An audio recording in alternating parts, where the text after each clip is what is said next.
This podcast is a member of the Place to Be Nation family. Visit us at placetobenation.com, your pop culture home. Yeah, Frank here has got his own billiard room. Yes, it's what do you call it, Kramer? Billiard room. No, not billiard, not the billiards. It was Billiards room. Come on already. Come on, we call it the place to be. The place to be. Yes, the place to be. Then I shall be there. Now, it's time. Live and in living color. The Grandy Man can.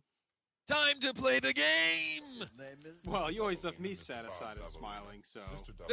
That's what she said.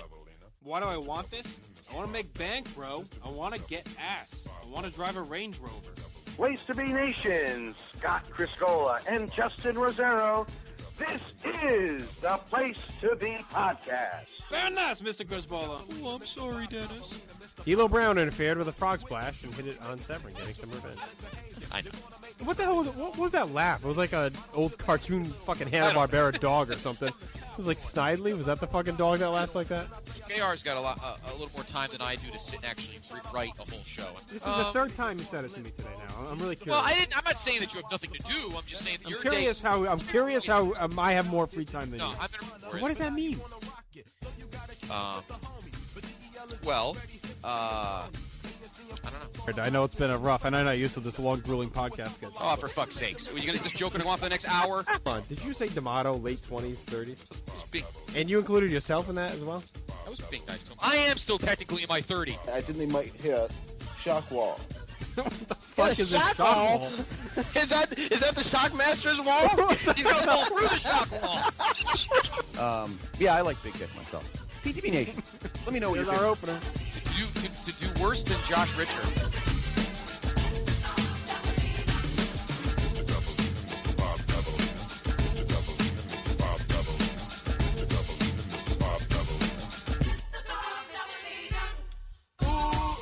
Mr. Dabalina, you thought you could manipulate, you thought you could fool me. Ooh, Mr. Dabalina, teach wizard put me on a stuff, but then he schooled me. Friends could be fraudulent, just you wait and see. First he was my money grip, then he stole my honey dip. Mr. Dabalina is a serpent, don't you agree? The little two-timer resembles Aunt Jemima with jeans and a dirty white hoodie. Seems like he wouldn't be a snake, or would he? Place to Be Nation, welcome back to another great episode of the one and only Place to Be podcast. I am your co-host, Justin Rosero, coming at you live on this Monday evening.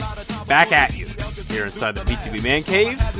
The nip is fully in the air now. It has been pretty frigid the last few days here as winter is slowly setting in. Also setting in is Thanksgiving week, and that means dat party. That means some PC action, and that means my PIC will be arriving here in Coventry, Rhode Island later this week as well. So it's one of our big weeks of the year, Scott. You excited? I'm always excited, JR, when this week comes, and good evening to you, sir, as always. Welcome, PTB Nation, to episode 272 of the Place to Be podcast, and I always love this week. I mean, I have to pay for it work-wise. I mean, the Wednesday before Thanksgiving is probably the most aggravating day of the year for me between September and June for work. I mean, I'm there till midnight. So I earn it. I fully say that. And then, of course, Thanksgiving Day. And then, of course, Friday coming in for the big return. It's been 3 years since we've had the dat party at the house, so the return. Very excited. This is a good revival after last year. Good to have it back. So we're lucky because it looks like snow is hitting everywhere. It's like a flip flop here. Snow is hitting everywhere in the country except for here. I know this week, so we're gonna get a lot of rain Wednesday. But I was a little bit worried when I first saw that forecast, thinking, "Oh shit, we're gonna." Have to battle snow now with everyone coming in for Friday, but it looks like we're going to get lucky. Yeah, I think we're going to be in good shape. The last one was, 2000? So, and Mother Nature, believe it or not, JR, might have helped us because had that weird kind of apocalyptic storm not come through St. Mary's, we wouldn't have had to adapt. That's right. And, we realized, wow, this might actually work if we can, have a decent crowd that's not too ridiculous, and I think we'll be all right. I think we'll be all right on Friday. First time since 2009. Now, also the first time, Scott, since 2011, the Place to Be podcast being recorded on a brand new computer. Yeah. It was, I meant to eulogize on our last episode, the end of the road for the original Mac. But it's not gone. It's still being used by my wife. But it was time for an upgrade with everything we got going on, and this thing is humming, so I'm hoping it'll shave some time off my editing and get us cranking even smoother and easier. But this is our first episode number. 272. 272. So 271 episodes were manufactured through. And then if you count the lost Kevin Kelly, I guess 272. But Yes, the lost episode. I mean, JR, think of the history of that Mac. I mean, we've done episodes in blizzards. We did an episode during Sandy. yeah, With all that- of it. I with mean, that plus all the other shows we've been doing. And I mean, I was in Kandahar for the 96 King of the Ring and sitting with Steve Piscatello in our beige shirts. But all the reviews typed up on that computer since late 09 when I got it. So it was actually right around the last DAT. So it never lived to see a DAT. It was purchased right around DAT 09, and now we have moved on here on DAT 13. So yes. And incidentally, there was no lag when you started. I know. Actually, there's a few seconds and heard you immediately. But anyway, PTB Nation, enough with the technological mumbo jumbo. Welcome to episode 272 of the Place to Be podcast. Like I always say, JR, this is our most exciting time of the year. We love the holidays. We love Thanksgiving. We most definitely love Christmas. And the wheels are in motion for what the 2013 PTB Christmas special will be. We're not quite sure. And, of course, we are 28 episodes away from the big three bills. Not sure we're doing that either. So we got some discussions going on. We got some things. Never hit the first of the year, did it? The century marks, huh? Always seem to be like late January. Yeah. It'll probably happen. It'll probably happen again. So, all right. But for the first time in... Hey, what is going on here? Ooh, man. God, it reeks in here. Jesus. I haven't opened this thing in, 2 weeks? Wow. Oof. A lot of parent-teacher conferences in here. Oof. All right. The last time, JR, that you and I opened V Squared, that was one of the best vaults that we've ever been able to put out. You and I don't pat each other on the back too often, but we never do. We never do. That's Yeah, all we we never do. We're totally modest. The greatest episode. I think I said this is the greatest episode ever about 149 times, but no. I thought it was a good show anyway. But we thank PTB's compliments, PTB Nation's compliments for that vault, because that was not an easy one. Jam packed, and tonight we are jam packed again because 2001 continues this evening after the raucous pay-per-view that was WrestleMania X7. But tonight, it's about just one adage, JR. He who has the power has the gold, and he who has the gold has the power. He who has the gold has the power. He who has the power has the gold.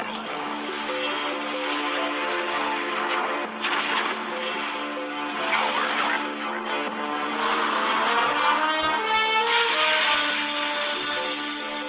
Destruction. No power. No gold. No power. No gold.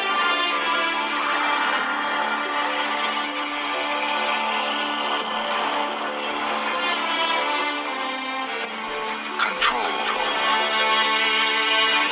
Dominance. In the end, someone may have all the gold. In the end, who will have all the power? It's like the opening of Merlin. I love it. This is another wheelhouse pay-per-view for me because I dug this whole storyline and everything about it, and a lot of defending I'll have to do of this storyline tonight. But anyway, tonight, inside the Vintage Vault, on the Place to Be podcast, we give you Backlash 2001. It's kind of hard to. There's a lot of expectations of this show, JR, because we've been back-to-back A+++++. Yep.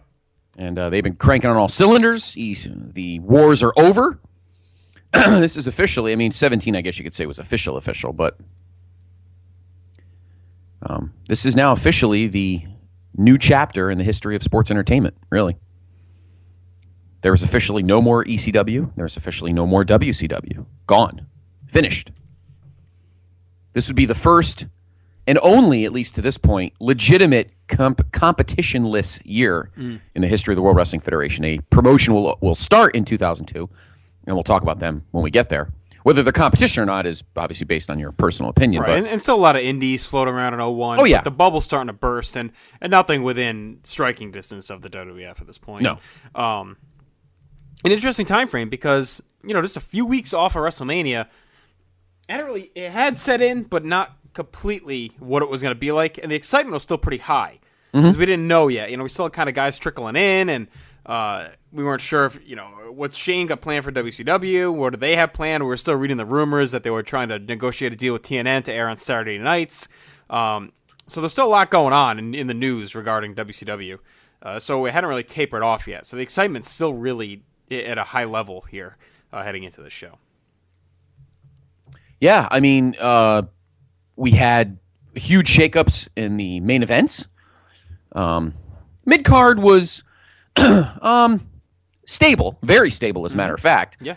With the I think that's what the influx of strength talent was. coming. I think that's what the strength was. I think the issue was all of a sudden they kind of were a little bit in trouble as far as who they were going to elevate to the main event because now you got two top heels. Yep. But who's there on the face? Yeah, that was the problem. That was the problem. And a month earlier, you didn't have this problem. But because you flipped a huge guy, Right. the heel side right now. Another guy's missing, MIA right now. Off. Yeah. Yep. So now the question is, what do you do with the future of this mid-card? Right. Because it is so stacked right now. Guys are going to be elevated somewhere. Right.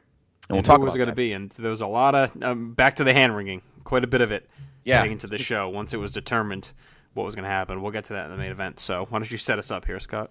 Yeah. Now there is no excuses, but we'll talk about it. April 29th, 1992. 2000. No, that's August 29th. 2001. Live. What, the Sublime song? That's April. No, I know, but I was going with the date for SummerSlam. But yes, no, you're right about this. So it would have been my wife's 21st birthday.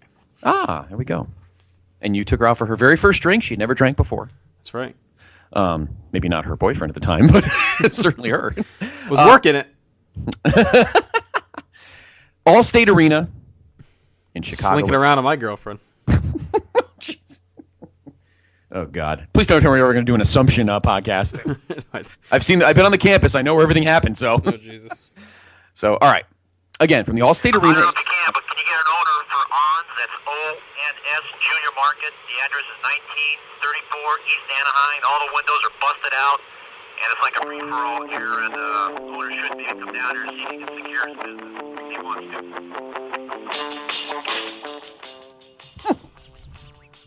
Good. Is this our first Sublime appearance? A little ambiance. Yes. This might be our first Sublime appearance here on the Place to Be podcast. I actually listened to them today. They were on Lithium. There you go. Channel 30. You wouldn't say, really? They're on Lithium? I wouldn't expect that. I know, really. That, along It's with... good. Next year, to Nirvana's on Lithium. Yeah, and Offspring. And a boatload of Offspring on Lithium, too. All right. Again, April 29th, 2001, live from the Allstate Arena in Chicago, Illinois. JR, do you remember the last time we were in the Windy City? It would have been... Wasn't 13, was it? No, Judgment Day 98? Yes, Judgment Day 98. So first time in just about 2.5 years that we are in the Windy City. Your attendance, rock solid, 17,154. 18th consecutive sellout in the building, which JR says often on this show. Your buy rate, pretty good, 0.94. And your announcers, good old JR Jim Ross and Paul Heyman, who is a fucking beast on this show. Yeah, he was really starting to lock in. I mean, he obviously knew the storylines heading into 17, but now he's had a month. He's really gotten to know the characters, the angles, and now he's just on fire. And him and JR, just refreshing. It really gives JR a shot in the arm as far as making him interesting again. And really, just back in the groove. And they had good chemistry together. They were bickering, which was nice. We had been missing that with Lawler. But they weren't bickering at the expense of the storylines of the wrestlers. They were still putting everything over while at the same time able to be funny. So Yeah. And the other thing was, now with some of his guys on this show, some of his old ECW guys, our second match tonight on this night, he's already comfortable. So he's actually helping JR out, because a lot of these times, some of these like hardcore matches and stuff, and we'll talk about it in a minute, JR seemed a little lost. The cliches really came out at times. But with Heyman already knowing these guys, it definitely added some meat to the commentary, particularly for those matches. So, all right. We had a match on Sunday Night Heat, JR. And speaking of ECW guys, a debut of one here. Tell us about it. Mr. Jerry Lynn. What? Making his pay-per-view debut. Started his mainstream career in WCW as the masked Mr. JL back in 1995, wrestling mainly preliminary matches. He was on one of the early episodes of Nitro. Was fired by Bischoff while injured. Hint, hint. Big surprise. Spoiler. Migrated to the place where fired guys of the Big Two always tended to flock to, and that was ECW. Became a star there. Had a fantastic feud with Rob Van Dam over the ECW television title. Would migrate to the WWF when ECW folded. And here he faces Crash Holly for the light heavyweight title. Crash had defeated Dean Malenko to win that belt on March 13th. So Dean's reign had come to an end. Crash has a brief run, and Jerry Lynn, in his debut match, wins the light heavyweight title. Do you think is the light heavyweight title up there as far as like the title that changed the hands of most in people's debuts? I feel like it happened a lot. Yeah, the IC is going to be up there too. It seems to happen a lot for that one. But the IC will happen more as the decade progresses. Right. But certainly the light heavyweight. I mean, you had Christian. He won in his debut. That might be it. Seems like it, though. It does seem like it, though. That may be Malenko, maybe his first actual match was singles match. Maybe he won the light heavyweight. Who knows? But yeah. But it's a good coup. I don't know. We'll continue to talk to see how long he sticks around. But Jerry Lynn obviously for him on pay-per-view, actually. Yeah, I don't know. if he even ever makes It's kind of it is kind of sad though, because he was definitely a great worker, and he was hot at this point. Yeah. Kind of a bummer. He was a shame. he was definitely over and with the internet fans, and had built himself a really good reputation with those matches with RVD. So it was a nice get, almost like a luxury item for them at this point, though. Like not a guy they really needed. Just kind of got him to stuff. Why not? You know, this is almost like we're hitting like WCW levels now of roster bloating in a way, where there's so many guys out there, and they're just signing them up because like, why not? You know, what else are they going to do? We can refresh the roster, and it was a good idea. But now we get to the point where there's not enough room for these guys, and you can see, you know, a year from now. Well, I guess you kind of see with the WCW idea. What they were trying to do is build their own competition and be able to shuttle some of those guys over to a different program. So now you're really, you know, using that talented and deep roster. Exactly. And he has a title. Yep. And we'll see the light heavyweight belt again down the line. It doesn't vanish along with Jerry Lynn. And he likes to fish. Or is that his cousin, Jerry Flynn? No, I'm confused. No, he likes to paint. He likes to paint. Jerry Flynn's the master. I forget it. Okay. James Flynn. James Flynn. James Lynn. Master of the liberal arts. That's right. All right. Let's get down to the. We had actually a second Heat match. Yes, we did, sir. There was Lita defeated Molly Holly. Oh, okay. And a whole lot of nothing going on. So just to close the book on Lynn, he would lose the light heavyweight belt, and he's here till February 2002. So I don't think he's on pay-per-view again. I don't think. Well, he's definitely not on a regular pay-per-view. Right. He may hit a Heat match as we move forward, but he's definitely not on. He never made it to actual pay-per-view. They do show the highlight of his match during the pay-per-view, so we'll count it. But as far as a pay-per-view match, I don't think we get one. No. All right, let's dive into the opener. We have a little six-man tag action. And you dealing with the X Factor. Oh, what's that version? That's not the good. Oh, God, is that another one of those? You know, JR, going back to I was listening to some of our archives to the 120s when you used to get so pissed off about those YouTube guys and their, their stupid signatures that they'd stick on the top of. I think that was the X Factor song though when they first formed. Here's the real one. Yo, you dealing with the X Factor. I got everything I ever wanted, and I'll never give that back. Oh, I know you hate that Factor, but you ain't gotta look at me like that. I said you ain't gotta look at me like that. I know you're watching. What you looking at? What you looking at? What you looking at? It will be televised. What you looking at? You run around pulling stunts like that. See, never in my life could I front like that. I ain't caught like that. I could. All right, Scott. Who sings that? A little trivia for you. I wanted to say Kid Rock. It sounds like him. I know it's not, though. He's racist. Why? Oh, white guy sings X Factor? What? I have no idea. They all sound like Kid Rock to you, don't they? Oh, Jesus. Let's give you a little hint. Uncle Fact? Yes. Oh, okay. I'm more disappointed you know this song than that one. Don't know why you can't turn around and say goodbye. Sally JR playing in, speaking of cool matches that we're talking about a lot of them tonight. I don't know if you own this or anybody who owns this Blu-ray or DVD that came out, the ECW Unreleased Volume 2. A great match. It's on the second match here. I don't know what the dates are because I noticed on the Blu-rays they don't put the dates on the clips anymore, which really is annoying. It's Bobby Eaton and Sabu versus Funk and Arn Anderson. Wow, so that's like 94 probably? Yeah, it has to be because it has the old... Yeah, Arn was on loan a little bit there for like a few months, I think, back and forth at WCW. What a fucking wild match. I don't think I've ever... It's just starting. I don't even know if it's going to be any good, but it's the first time I've ever...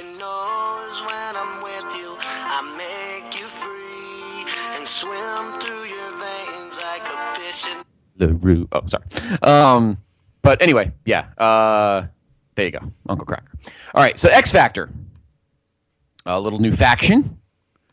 They started. Well, they had been together. We saw them in the Mania Heat match, if you remember. Albert had joined X-Pac and Just Incredible in February.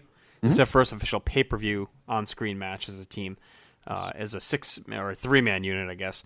They had been feuding on and off with the Dudleys. They had different matches on TV, had been interfering, and finally decided to pay it off here at the pay-per-view and go head-to-head. X-Pac still winning every fucking singles match he was involved in, though. I can tell you that much. So he's still getting a push, and a guy that is really starting to just kind of... Fans were getting a little bit tired of at this point. So they were had kind of had it, and then you factor in, no pun intended, you factor in his... theme music and everything else, and people were kind of getting to be done with X-Pac. And it's pretty funny. That was John Walters loved that song in a ironic way. He'd always come by and just start randomly singing it to me in class. But wasn't his theme? No, it should have been. You, him, and I'm singing, follow me, everything is alright. You'll be jobbing at the end of the night. Whose entrance theme could that be? It could have been his. No, God. Now, interesting thing, JR, as I was watching this show today, the full clip was on... Get one over on me. The full show was is on YouTube. As I was looking over our review, our written review, you and I disagree a lot on this show, on a lot of aspects. My opinions changed. Some opinions of this show... in terms of the matches, have changed for me since I wrote this. Oh, God. When the hell do we do this show? When did you post it? July 9th, 2008. Good God. That's when I actually wrote the review. Holy cow. It's been a while, 5 years. But, yeah, and this is interesting because you were talking about people getting sick of X-Pac. In your comments on the review, you were debunking the X-Pac heat term.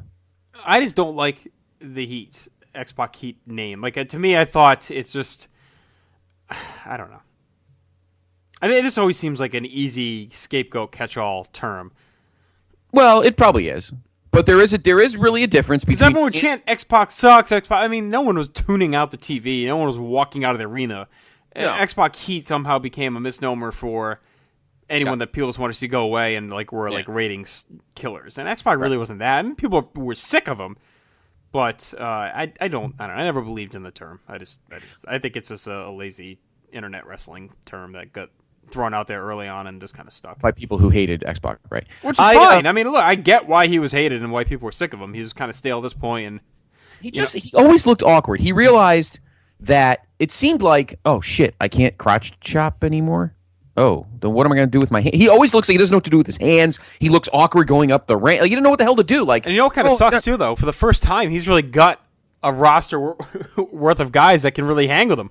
Yeah. Because he was ahead of the curve for a while there in, like, 95, 96. I mean, outside of Hakushi and Brett and Owen. I mean, who was really hanging with him in the ring? Right. Holly. I mean, I don't know. It's like the Quebecers, I guess. But, now he's finally got a bunch of guys that he can really go with and have good matches with, and people are just tired of his character. And tired of seeing him get pushed, and he kept winning a lot of matches because he was associated with, the guys in power, and I think a lot of fans resented that as they saw some of their favorites, maybe not get deep pushed, but like a guy like Jericho or something. That wasn't really picking up as many wins as fans wanted to see at the time, and I think there's a lot of residual with X-Pac 2 from the NWO WCW stuff. I think that was still kind of there too. Well, I think the other thing is something that we alluded to earlier is that with the other two companies gone, and now there's a huge roster of unemployed guys that fans were huge max for. They're like, all right, get rid of fucking X-Pac. Nobody wants him anymore. But bring in Jerry Lynn or bring in even this employed guy. guys that people wanted to see get pushed, you know? Yeah. I mean, so the thing with X-Pac, he's pretty much been playing the same character since like late 95. Yeah. I mean, really, when he turned heel in late 95, he's pretty much been the same guy. Yep. So he hasn't really changed anything up in 6 years, and he's been pretty prominently featured on WWF and WCW TV for the majority of that time, outside of the little bit he was injured before he jumped ship. So, I mean, it's been a long time of weekly TV for this guy. And I think that's what it is, more than just, oh, here comes X-Pac, I'm going to change channel, we hate you, and now everyone in the same boat as X-Pac Heat. Yeah, exactly. That's where I think the X-Pac Heat term comes from. I think part of it is it a blown up kind of exaggeration? Yeah, it is. I put in my comments that this is just the first example of it. I wasn't saying it was right or wrong, but I have to say that I think the key genesis of it comes from the fact that with a roster of unemployed guys and guys on you're right, you shouldn't discount other guys on this roster that should be in this spot. And it's like, all right, DX is done. Nobody gives a shit about this guy anymore. Yeah, I think, though, that's where all the X-Pac sucks chants, I feel like that was a thing that caught on and became a thing. You know what I mean? Right. Like the angle sucks and everything. To me, that is a Rocky sucks. Like, to me, this became a thing that started and they did it. Like, I don't know if everyone really felt that way, and then it just became like a fulfilling prophecy after a while. But in this era, there's so many cool heels and everything. Like, I felt like it was good to have an actual hated douche heel. Like, they didn't have too many of them at this point, so no. I really thought it was a good fit for them to have a guy that was hated. I don't know. I think it was overblown at the time. Now, will it get there? Does it get worse? I guess. I thought X Factor wasn't a bad stable, though. I mean, Albert was pretty good at this point, and just incredible. I know he was kind of the scourge of ECW loyalists towards the end there, but I thought he did his job well. Yeah, I don't see him be used. So I was fine with this. I mean, I don't agree with the finish here. Let me ask you this: do you think the Dudleys were so over, and the table stuff was so over, that it gave the writers a really bad crutch to have them lose all the time because they could just easily get their heat back with the table after? It seems like they've lost more pay-per-view matches but gotten their heat back at the end than anyone else. Do you think it was just like an easy go-to for them? That's not a bad theory. It was something everybody always wanted to see. So I feel like that's why, and I put it in my comments, that's why I got a little frustrated as to why, if you were trying to push X Factor, then just get the win and move on. But then again, you're like, oh, well, we got to make sure we get them through tables. It's almost like they were promised, all right, guys, you're going to lose. But don't worry, you'll get your tables, though. You're going to have to lay down in this match. But you'll get your tables. Almost like you didn't want to piss them off by giving them their tables. Right. Well, they had to do it for the crowd, too, because, I mean, especially here, the crowd's going fucking bananas wanting the table. I mean, this crowd was fired up from the start here in Chicago. Yes. Always a hot crowd. And they wanted the table. So, I mean, they give it to them at the end, which is fine, but I just feel like it doesn't help either team. It's like the Dudleys have all these losses, and then all the teams that beat them immediately get the shit kicked out of them right after. We saw with X-Pac a year before when it was him and Road Dogg. Same thing was happening quite a bit. So it's just a weird booking. It seems like it's just an easy crutch. Like, we'll have them lose, and then no one will care because they'll beat the shit out of everyone at the table after. So we'll be fine. Yeah. Incidentally, just double check. The date on this match I was talking about earlier is May 14th, 1994, from the ECW arena. Funk and Arn against Sabu and Bobby Eaton. But yeah, I mean, I was happy that the X Factor won. I thought it was a win they needed if you wanted to keep them around. But then you just bury them by doing the tables. It was a waste, in my opinion. That's why, I was defending X-Pac in this case. That, hey, if you're really going to legitimately push these guys as some kind of mid-card stable, win the match and move on. But no, win the match, and then, it's the whole theory like WrestleMania 7 with, this is to a greater extent, but with Savage and Warrior. Warrior won the match. He beat Savage and made him retire. But we don't remember anything about the end. We remember him getting back together with Elizabeth. Similar vein here. Oh, X Factor won, but nobody remembers that because they just got put through tables. Well, then what the fuck was the point of them winning the match? Right. That's the problem. But so I have to say, you might be onto something there, JR, because literally there were tables, and the chants were starting 2 minutes into the match. Right. That's all the fans wanted to see with them. They were the Elmo of the fans. As soon as they wake up, they wanted to see tables. As soon as the Dudleys came out. But yeah, it's weird. And also weird, Scott, and we're going to keep an eye on this one because it plays a big role in our weekend. Mm-hmm. University of Kentucky right now. Yes. Down 9 to Cleveland State with 10 minutes left. The Vikings.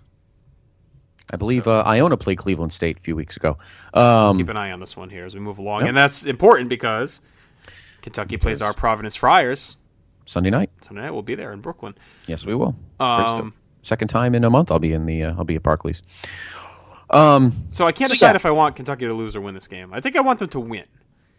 Well, you want your win. I mean, look, you got to don't. I want our win to be special if they beat them. I don't want to have beat the team that lost to Cleveland State the week before. I know. But really mean something. Worry about the Terps tonight. Let's get that game out of the way. Let's get that game out of the way. Win the Paradise Jam, a little Virgin Islands tournament. You like that? And then tomorrow night on CBS Sports Network, another tournament in some warm locale, the Cancun Challenge. Nice. Is that going to be preempted by boat racing? By boat racing. You like that? You like the hydroplaning from? There's some awful announcers on that fucking thing too. They were those are those third party shows that we get from separate. I thought that the place is called Tampa Digital. They closed. We had not aired the hydroplane for like a month and a half. No, not them. I mean they did the basketball games. They're definitely like freelance third party people. We were talking about that. I was talking about that with some of the CBS. Every white guy in the court they called the Rogers, and then they kept calling Josh Fortune Zach Fortune. It was just, the whole thing was a mess. No, they were those. I was talking to some of my CBS colleagues, and it's a lot of those guys that are in these because there's going to be spread so thin. We've got 4 tournaments going on this week, including the Great Alaska Shootout. Ugh, like watching paint dry. But so they have to get local freelancers to so they're not you're not going to have high quality. Announcing from many of these. Yes. So, and they happen in the Paradise Jam. So just turn the volume down when you're watching Maryland tonight. UConn already cut it to 3 since we started talking. So. Oh, jeez. All right. So, I think that's a fine theory, JR, because it does seem like 2 minutes into the match and already the tables chant starts. Right. So, fuck who the wins and loses. So long as we get the power. So long as we get the what that and we get the power bomb, that's fine. Everybody's happy. Yeah, I think that was a problem with the Dudleys. I think the storyline that starts to grow over the next few months in the company really gets them out of this malaise of, all right, they're in matches, win or lose, who cares, as long as they put somebody through a table, wins and losses don't mean shit. I think that's a very viable theory, JR. I have to talk to, I want to write that on the little, write that on the cheat sheet for Mr. Kelly. Dudley's Tables. I have to ask K-Squared about that. I'll be the one to tuck you in at night, and if you want to leave, I can guarantee you won't find nobody else like me.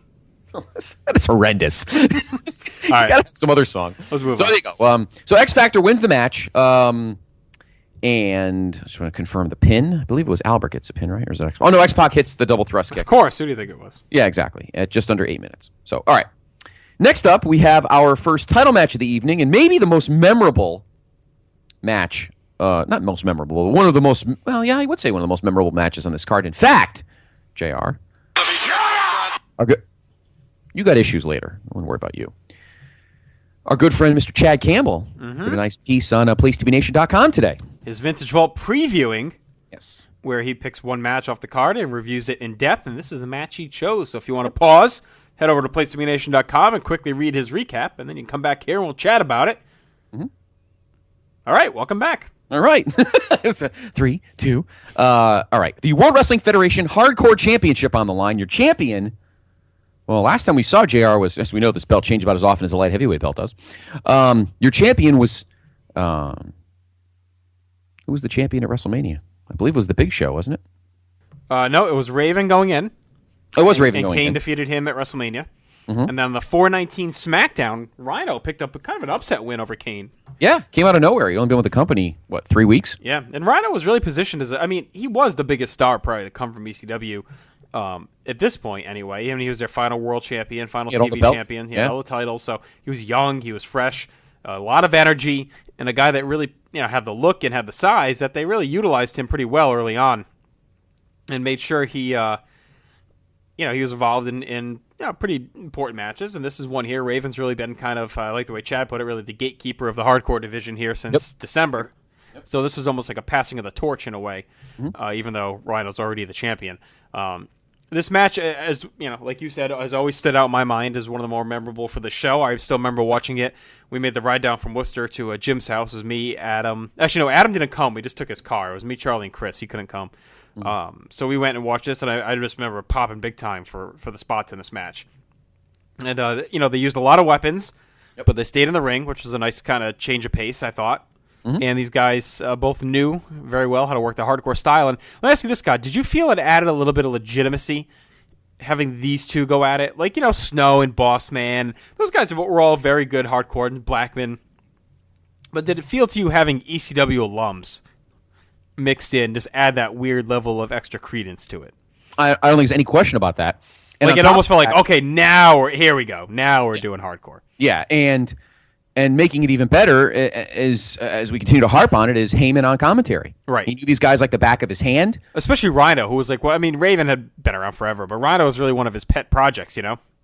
So it was kind of it's special for him to put Rhino over, and he would always yell, gore, gore, gore, and, he was really a big Rhino supporter, and that came across in his commentary. Yeah, no, absolutely. And like we said, I think this match really, because JR and King, really didn't really know how to.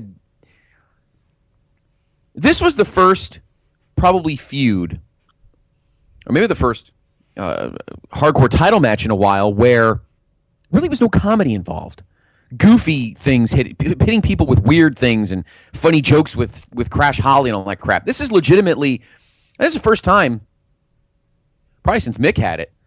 And no knock on Al Snow or Hardcore Holly, but this really feels like the first time this belt feels like a belt that you can compare to the Intercontinental title, or I wouldn't say the world title, but a legitimate mid-card belt instead of like this lower, give it to anybody kind of belt. And I think these two guys really help legitimize that, and I also think Heyman's commentary lends a lot to it. Yeah. They really pummel the crap out of each other. I mean, there are no holding back on any of these moves. And, of course, the highlight move of the match is, of course, when Rhino goes to gore Raven. Raven misses, and he gores the shopping cart. Goes through the shopping cart. Yeah, through the under part of the shop, the part that lifts up. Right, and that was just, the timing and precision to make that work is really just you could scratch yourself on up many levels. Yes. On those, shopping carts, of course, ordering people to put them away back in your day. But notice I didn't say you put them away. I said you ordered minions to put them. That's right.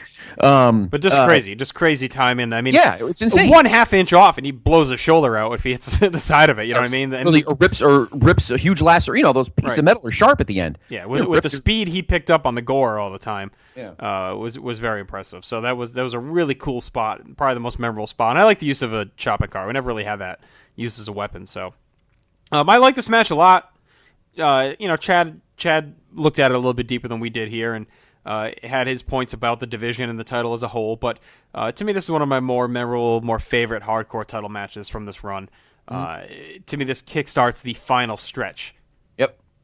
Of the hardcore title. Yeah, I agree. And I think you finally got legitimate guys that can really put it over as legitimate, not like wrestling, not like Crash Holly wrestling Mosh in a fucking Chuck E. Cheese ball pit. We're talking about legitimate weapons and really, taking the hardcore title as something everybody wants. Right, and we've had different eras. We had the original with Foley, and then we had the Snow Boss Man run with Holly. Yep. Well, no, mainly Snow Boss Man. Oh, you're talking about Holly earlier. Throw in 99. Okay. And then we go into 2000. It was the Crash Holly 24/7 era, and then the Blackman era, and now this to me is the final home stretch where it's like the legitimate era. In a way, Kane, to me, X7 really was the transition.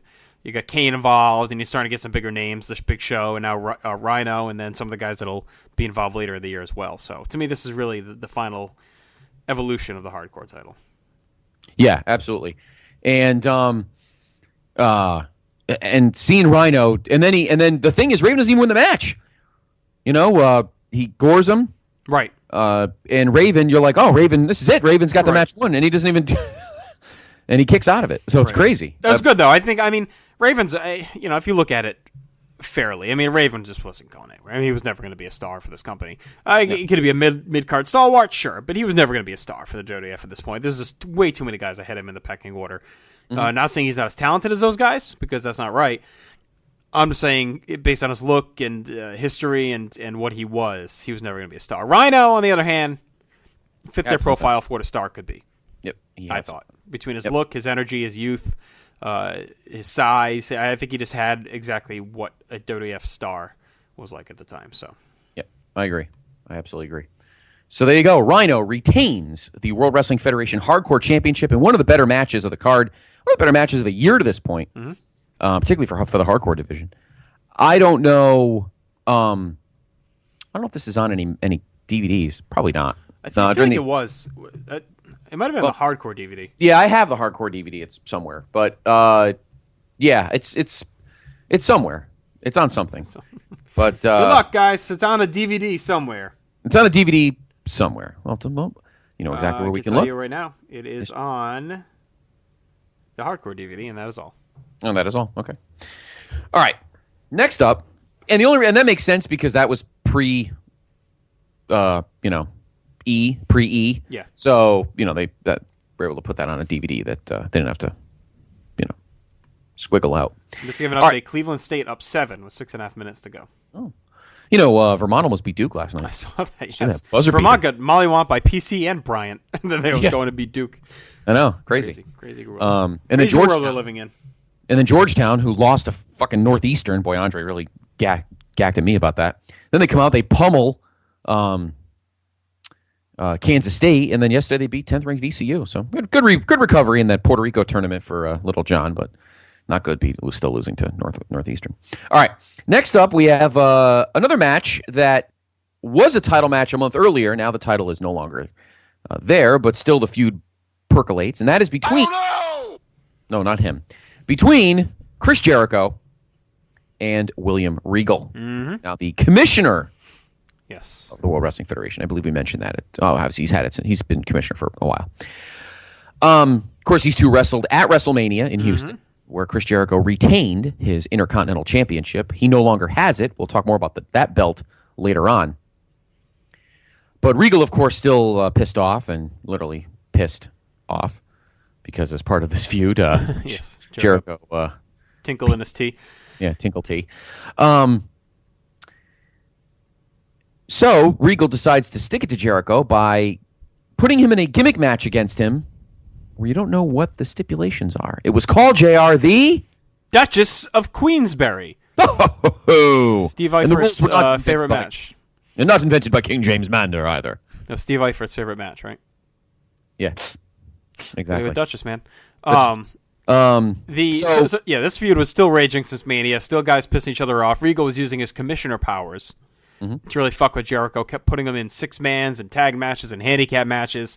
It kind of meshed in with other feuds that were going on at the time, but that was a big one that was part of it here. So, Regal set up a Duchess of Queensberry match. Did not say what the stip would be, and Jericho did his usual Photoshop antics beforehand as well to make fun of the Duchess. So here the Duchess does come out, and it's just an ugly-looking, made-up woman portraying the Duchess. So ends up being, basically the rules are, there were no rules. They could do whatever the fuck they wanted. So we get a lot of false starts, a lot of dusty finishes where Jericho would win and it would be nullified because the Duchess rules that the match can't end that way. So all kind of stupid shit going on. And finally, the Duchess would interfere. And Regal would grab a chair, bash Jericho with it, and pick up the tainted win after Jericho had the Duchess in the walls. Yes, kind of. And that kind of really interfered. What happened was Jericho kind of chucked the two suited buffoons out of the way, grabbed her. She had her little knickers on, and he put her in the walls, and then Regal fucking pasted her, and it was stupid. It was pretty stupid. It was entertaining, but stupid at the same time. And it was a way for Regal to get some heat back without any titles being needed in the exchange. So, thoughts? I mean, it was okay. Match wasn't bad. Not as good as Mania. No.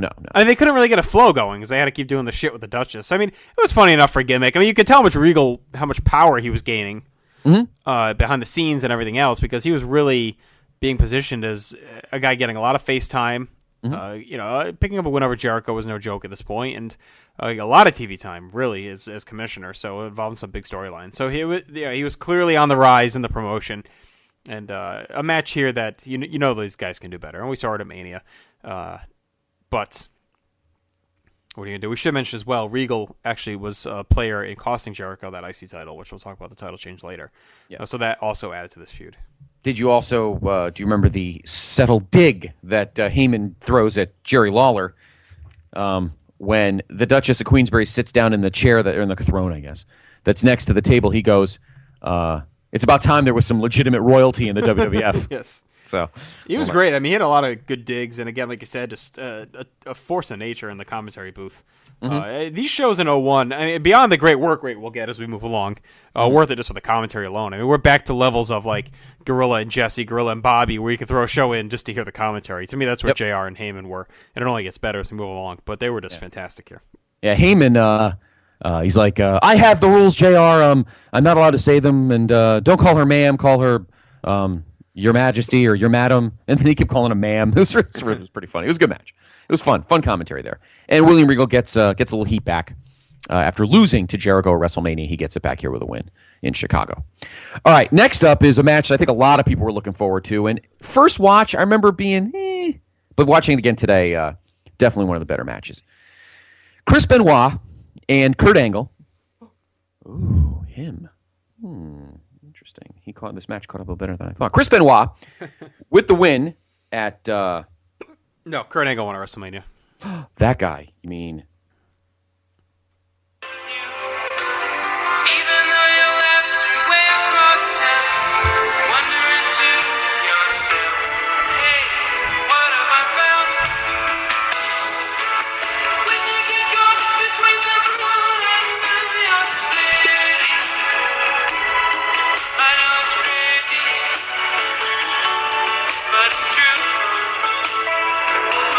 Somebody was wondering when I was going to finally use a Christopher Cross song. I was going to say, I know that one. Christopher Cross with the theme from Jim. The theme from Jim. Jim Price, that's his theme. Of course, the movie was Arthur. I can't believe you jumped. I knew that one. I was going to get it right finally, and you fucking shit all over it. Oh, okay. Well, we are getting to the 80s as much as you were born. I think you were a year old when that song came out. The master of the easy listening radio stations you listened to in the early 90s. Some that come up over the next few pay-per-views, I think you'll start to catch up to them. So, all right. So your boy gets the cheap win at WrestleMania. A great match, but a cheap win, of course, pulls the tights. They continue on, and Kurt kind of jabs at Benoit that he is no longer the best technical wrestler in the world. So they decide to prove it in the only way they can, with a 30-minute Iron Man submission match. Do you get the feeling that, kind of like in 2000 with Jericho, that all right, we have this core of 3 or 4 or 5 of probably the best guys in the world. Let's just put them all together in the mid card. Yeah, I mean this thing was tailor made for each other. I mean these guys they were really been tied together since Benoit came in at WrestleMania 16 on and off. But you had to do this feud and you had to do it right. And we saw the tease at Mania, the 15-minute appetizer. Now we get 30 here. Ultimate submission match. Did you like the setup of this, though? I like the setup. What I didn't like originally, and I have it in the written comments in our review, I did think that, considering you have two guys that really don't waste motion, right? They're not big, big power guys who need headlocks and walking around a lot and that kind of thing. I felt like there was a little bit more of that than I thought. So maybe I went in kind of with expectations, not unreasonable, not for these two guys. But I thought there was more of that than I was expecting. I'm like, I was expecting a little bit more back and forth. But I guess my question is, were there too many taps for you? No. Okay. No. These guys aren't invincible. Right. You're not putting over. This match is not to put them over. It's to put over the moves. Right. And I thought it was good in the fact that a lot of psychology was they tap quick. Mm-hmm. To really put over. We got a whole match to continue to go. Right. Yeah. Exactly. Benoit taps immediately the first fall. 6 minutes into the leg bar, so his knee doesn't get wrenched any further. Right. But you're right. I think the fact that they're both masters of submissions, they were bound to hook some in, and the guys are trying to be smart and break out of them quickly. So, no, you're right. You're right. They weren't too many. I mean, it was just enough, I thought. Anything more than what we got, it was 3-3. heading into the overtime period because we hit the bell and we're like, oh, here we go, right? Another tie, which kind of would have made sense to set up, the rubber match later. But I guess it makes more sense for the rubber match to actually have a guy win, and that's what happens here when Benoit wins quickly in overtime with the crossface. And to me, Scott, this was really where we benefit from Heyman instead of the King. Yes, the King would have not known what to do. He would have kept referring to promos and referring to things that happened leading up to this match, whereas Heyman loves both these guys, right, and can effectively analyze. He was just a great analyst at putting over the submission storyline, and I just think King would have been over his head with this kind of match. Yeah, I think I honestly think that Heyman. We'll get to the point when Heyman gets a little too overbearing in this role, but that's because he ends up having a single agenda. But we'll get to that. At this point, he really knows his shit more than people. He really deserves a lot more credit as a good wrestling mind, not just booking, but knowing the moves and knowing the matches and knowing, the psychology and the building from a match from beginning to end. I think a lot of people don't realize that. People think he sat in his basement for 10 years, eating his mom's macaroni while booking the ironing board. I don't know about that, but I think a big part of it too. It's proof how much a good commentator can really help a product out, and we struggle with that now. But it's something at the time where it's like, wow, these guys can really enhance a show if you do it right, and that's what they do. That's what Heyman and Ross are doing in 01. They're really enhancing the show. It's a great product anyway. And then you get these guys calling the matches just extra gravy on top of Heyman's mom's meatballs. It's like it's extra. It's just extra excitement. It's extra intensity. It's extra benefit to the show to have them in the booth and really putting over the story well instead of just joking about tits and ass. So it's a nice break. And he fits in very well here. Yep. And these guys did a great job. I really enjoyed this match. A half hour of straight submission wrestling. Again, tapped onto the 15 minutes we saw in Mania. Mm-hmm. And they really are just letting these guys go out there and do their thing. They're not getting in the way. It's no overbooking, no shenanigans. They're just going out there and beating the shit out of each other. And that's what the feud was. Who's better? And that's what this match was. Who's better? And now they're tied at 1, looking for the rubber match in May. Yeah. The one submission in particular that really was nasty, when Benoit was down 3-1, he puts this one-legged crab on Kurt, and I swear to you, I thought the back of Kurt's ankle would hit his head. I mean, that's how wrenched Benoit had this crab. It was nasty. Yeah. So there you go. Chris Benoit gets the win in overtime, 4 taps to 3 in the 30-minute Iron Man submission match that goes 31 minutes and 31 seconds. All right. Next up, we continue we have our first, and they really didn't allude to it much on this show, but we get the next taste of the possible No, not him. He's still collecting his last few paychecks. The growing feud now in-house between the World Wrestling Federation and World Championship Wrestling. Of course, Shane McMahon bought WCW on the famous Nitro Raw simulcast. And that Vince. And his feud with Vince has now surpassed the Linda stuff is pretty much done at this point. So we're past that. Linda came out, said she wanted a divorce from Vince, and that kind of put that to bed. She still pops in here and there with Mick Foley and his contracts and everything else, but Shane and Vince really now focus solely on WCW versus WWF. And Shane had begun teasing that he was going to start pilfering the roster, and one of them here is that he was basically, I would say he was trying to poach the Big Show. Big Show was trying to get poached. He was approaching Shane and kind of getting in his ear, hey, I'm not really being used that well. We're buddies. How about you help me out here a little bit? Yeah. And Shane was kind of, all right, I'll listen. We'll talk. And Vince came out and basically said, well, it looks like you can find your first WCW guy. And then he just ripped into Show saying, he's a disappointment and a waste. And you wonder how much was true and all that. Vince is kind of unloading on Show.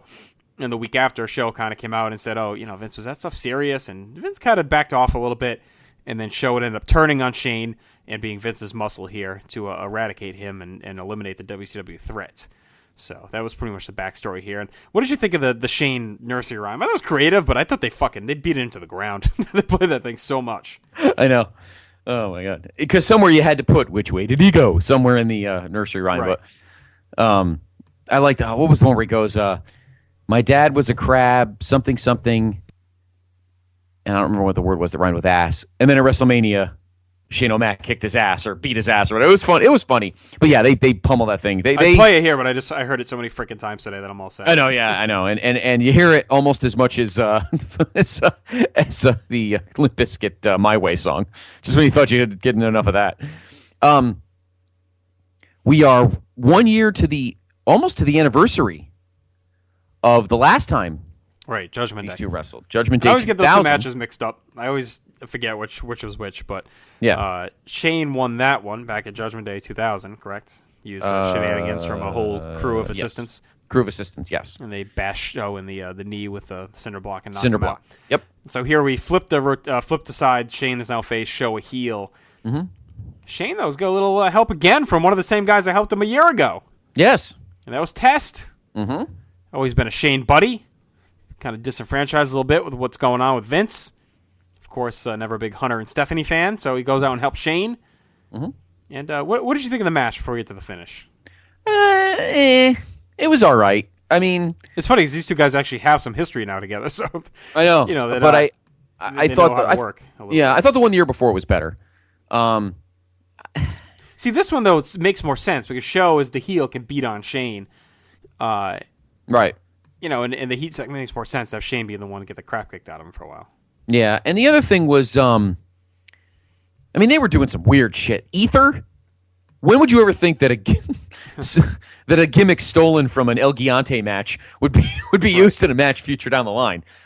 Stunned by that, but it was all right. Kentucky up 6 with a minute left. Well, you know how long that was going to last. But no, you're right. Interesting. Yeah. It was weird that they added that, but this match is okay. It didn't do anything. It was all right. It didn't do much for me. It was average. But did we really need a fucking 99-foot fucking?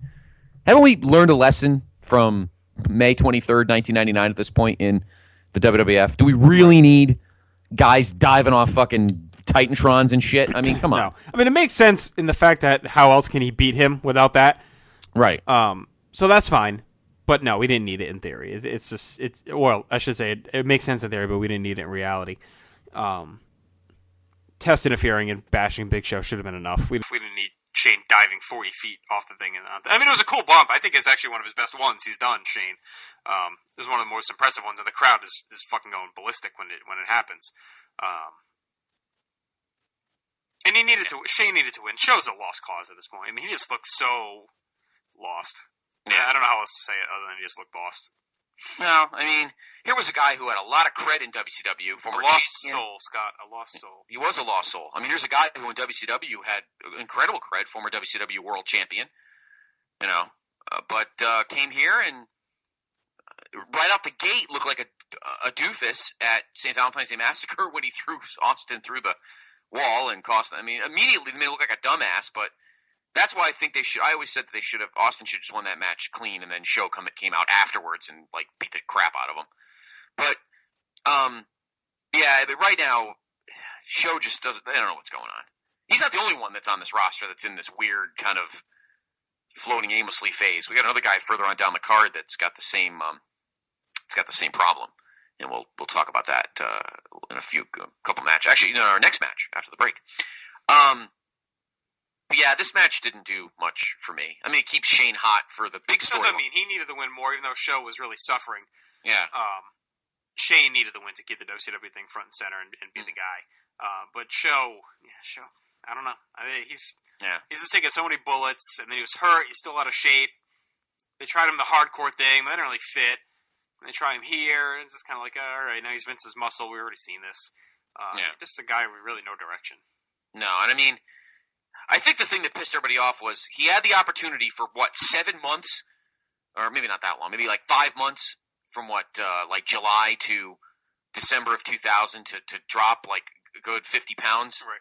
And he just came back just as bloated as he was before. I mean, I think that's what irritated.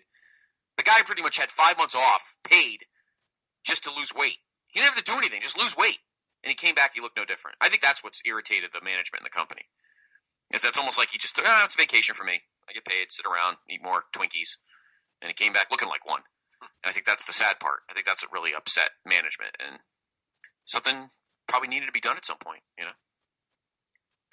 So, deservedly, Shane O'Mac wins the match and continues the war with his father for sports entertainment supremacy.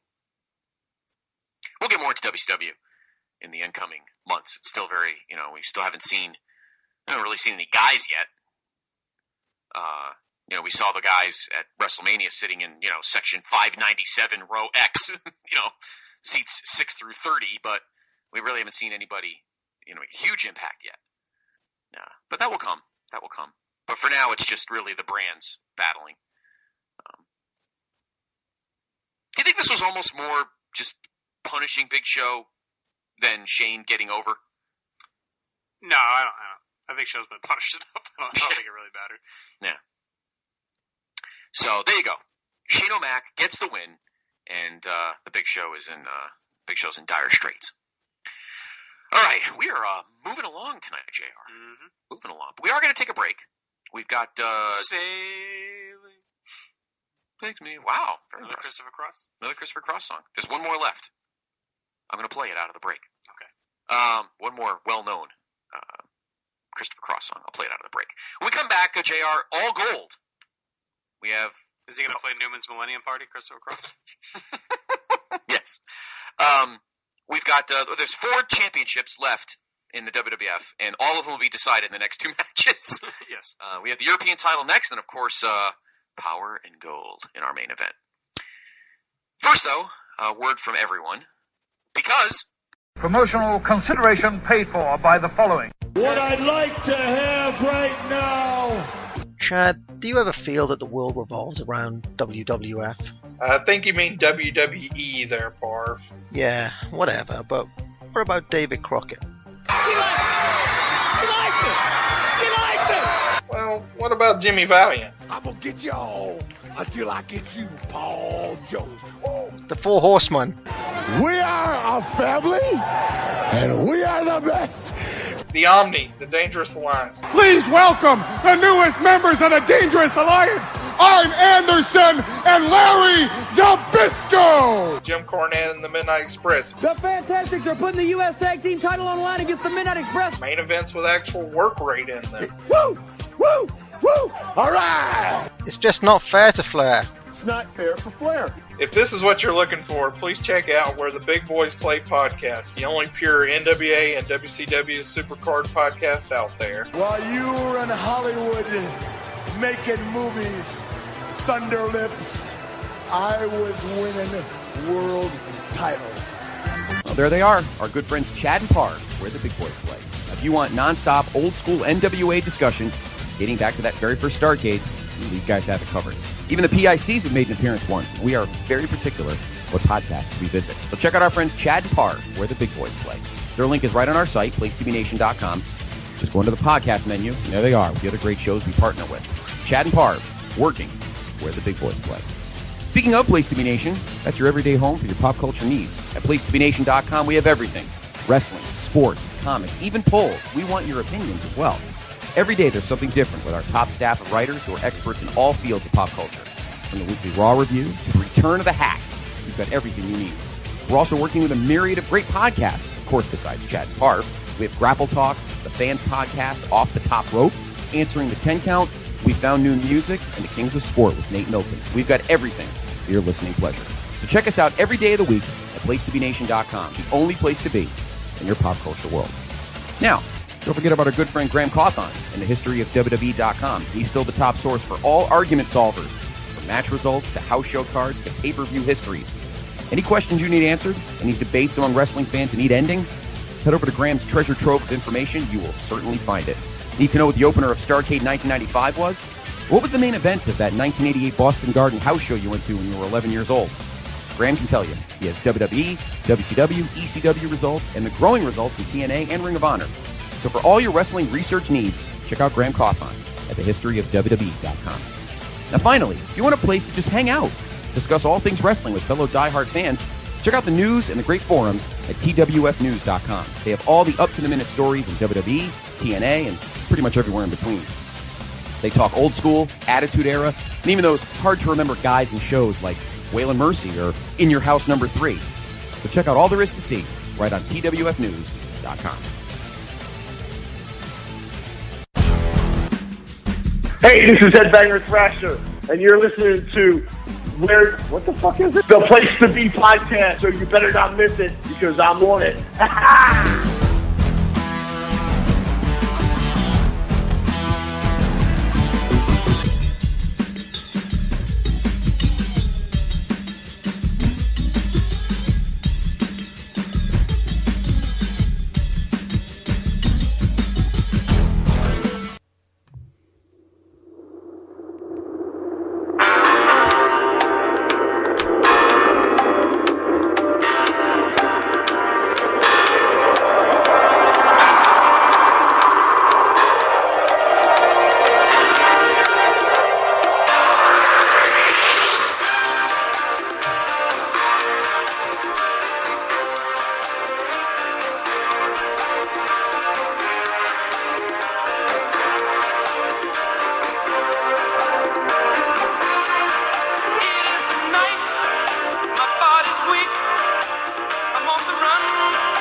There we go. I thought it was Hit Me Baby One More Time when it first came on. I don't know if it could have done the original.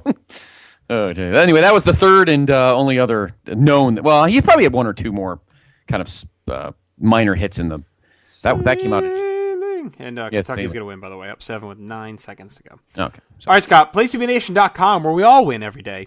Yes. Chad Campbell's Vintage Vault previewing Backlash 2001 Rhino versus Raven, as we just talked about. The Hard Traveling Fanboys back, the Long Book Hunters version with Irredeemable Volume 1. Greg Phillips and Nick Duke. Here's JR's piece of the week, and it's only Monday. Andrew Reich with an in-depth, full-on biographical look at Derrick Rose and his tragic knee injury. Going to miss the rest of the season yet again. You're not going to find a better Rose piece than what Reich put together here. This thing is super in-depth, really detailed. I'm not just saying this to get you to go to the site. I would recommend this piece if I read it anywhere. I mean, this guy, Andrew Reich, to me, is one of the writers I'm the most proud of on our site because the effort and the depth this guy puts into everything he writes and the knowledge is just fantastic. I mean, he really, really, really knows his shit when it comes to basketball, and it shows in his writing. It's an easy reading style, and I would not push it so much if I didn't really believe in him as a writer. I agree. So I really implore anyone out there to read any of Andrew's pieces, but specifically this one on Derrick Rose. Yes, and we also are, Andrew, myself, and a couple of other gentlemen, setting up a little college football. With this being the final year of the BCS, we got a little BCS booking, if you will, project going on. So stay tuned for that coming up in the coming days. So cool. Jeremy Nichols back with House of Horror with Texas Chainsaw Massacre number 3. And, of course, Scott, we did the live blog last night for Survivor Series 2013. Me, you, Chad Campbell, the Cowboy Roger Morissette was in there. Yep. So if you want to go in and check that out, relive the show a bit through our eyes, you can do that as well.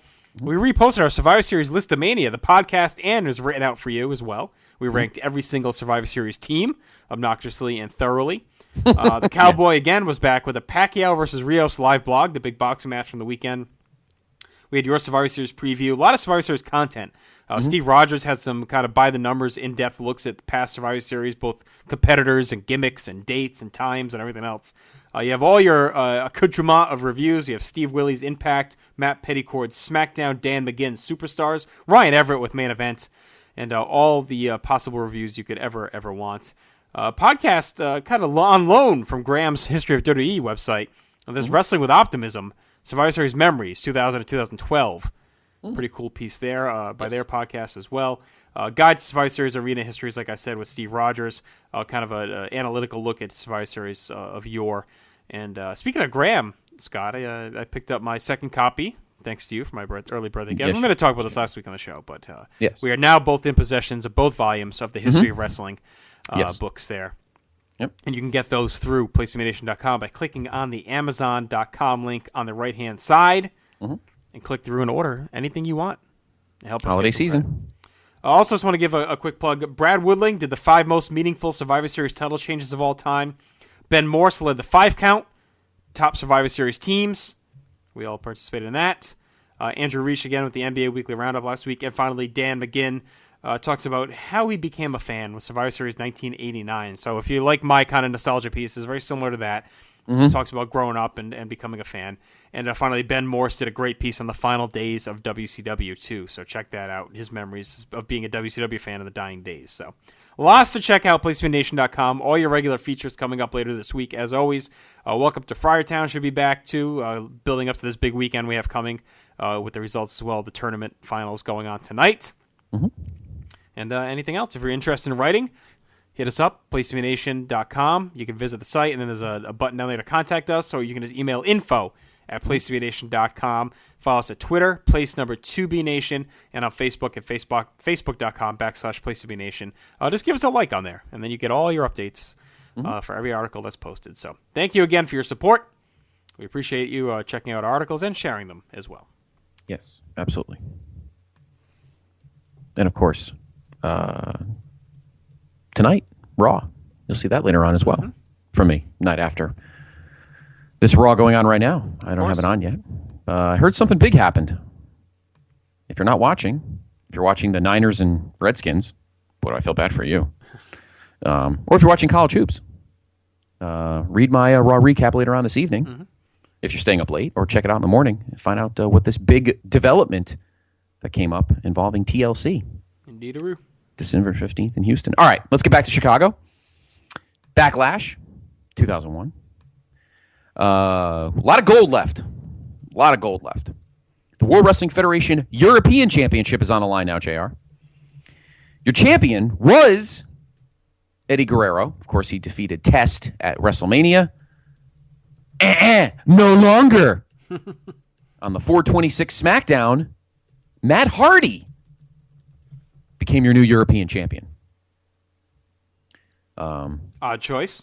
Yes, well, odd. I think it was more somebody losing than somebody winning, and we'll get to that in a minute. But we're going to mix things up. And originally, though, it looked like we were going to get Eddie and Raven.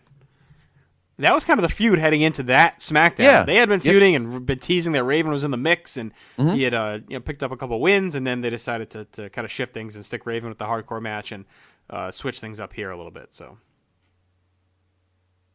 yes, and Eddie Guerrero was having his issues personally as well. There was actually a moment later on. Well, let's talk about the match, and then we'll talk about what happened to Eddie after this. But it's a triple threat. Matt Hardy defending the title against Eddie Guerrero and Christian. Are we slowly starting to see the split of the 2000 Tag Team of the Year? No, still kind of working together. Yeah. I think they were just trying to play off the whole, Matt Hardy was a singles guy, and now Christian involved in this match as well, so kind of cool. I thought it was different to mix things up. We'd seen so much of Hardy's and Edge Christian in tag matches. This was kind of neat to see them kind of get a different slant. Right, yeah. The match is, it's all right. Nothing too crazy. It's really a chance to see two. I mean, we know Eddie's a pretty accomplished singles guy, but this is a chance to see two career tag team guys. Right. See if they can shine on a single stage, and that, of course. And I liked Eddie too to add a little veteran kind of know-how to the mix, kind of as the steadying force. But Eddie was in a weird spot. I guess we'll talk about it now. Yep. So following the show, Eddie had been hanging out with the Hardys. It was assumed he was just trying to get closer to Lita and to screw them over. He showed some chivalry, and the 5-7 Raw teamed with the Hardys to battle Edge, Christian, and Rhino. At the end of the match, Rhino was set to gore Lita, but Eddie pushed her out of the way and took the hit himself, giving Rhino the win. Eddie continued to pal around the Hardys until the end of May, when it soon became clear he had a serious addiction to painkillers. Yes. Management immediately took him off TV, put him into rehab, having him injured by Albert. To explain his disappearance, Eddie remained on the payroll through November 9th, but was arrested for drunk driving and finally released. He'd bounce around the indies for a while, and he will return. But for now, this is our last shot of Eddie for about a year. So what do you think of the first kind of 14 months of Eddie's WWF career? Admittedly, a little? Yeah, not great. Injuries. The stuff with China was nice, but definitely untapped potential there. Saw it in WCW more often than not. The feuds with Ray, the LWO, feud with Flair. He had the goods, but he was a fucking train wreck at this point. Yeah, you could tell. And Kane, he's had some good matches. Hasn't really had a blowaway match yet. No, he hasn't. We haven't had a great Eddie match at all. Right. We've had some solid stuff, but nothing that stands out as super memorable or anything. Right. No, not at all. And this might have been the best thing for his career, sadly. So, but Matt Hardy, really. Matt Hardy gets the pin. He pins Christian with a twist of fate after Edge. Well, what happens was Edge was trying to help Christian, but then Jeff comes out. Yeah, hits the swanton. Hits a swanton on Christian, who's trying to get the pin on Eddie. Yeah. And then he rolls out of the ring, and then Matt hits a twist of fate on Christian and gets a win. So it was a whole big shit show at the end, but it worked out for Matt, who is still your World Wrestling Federation European champion. In a match that's, it's all right.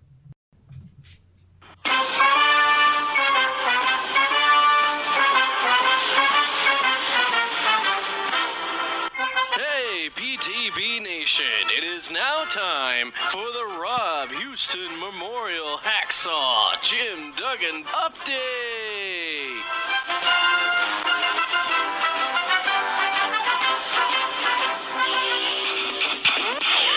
I got my 2x4. Something that could have made his ass a real man. Something I wanted, but I never was pushy. The motherfucker never ate. Place to be Nation, this is Mark Claire with your Vincent Kennedy McMahon health update. Sadly, I don't have much good news to report regarding Mr. McMahon's health following his drug overdose several weeks ago. He seems to be in fairly stable condition, but he's just not responding to anything. I'm singing the Coco Beware theme song. I'm playing old XFL games, playing old WB footage, the whole thing, nothing. He's just a heartbeat and an incredibly beautiful, rugged face. However, I do have a few developments on the investigation front. We've been able, with the help of Place to Be Nation managing editor Brad Woodling, we've set up an email address to send in any tips you might have. You can send those to vkmtips@placetobenation.com. If you have any evidence, any hints, even just a wild accusation based on nothing, shoot them over to us at vkmtips@placetobenation.com. Also, thanks to your contributions, all the gifts to Vincent and Kennedy McMahon, I've been able to sell them on eBay and hire an actual detective to research this case, and I have him here with me. I'm going to bring him in right now. His name is Detective... Am I reading this right? Detective J. Arsenio Severio Rotella? Is that your name, sir? Yes, thank you. Thank you. That's peculiar.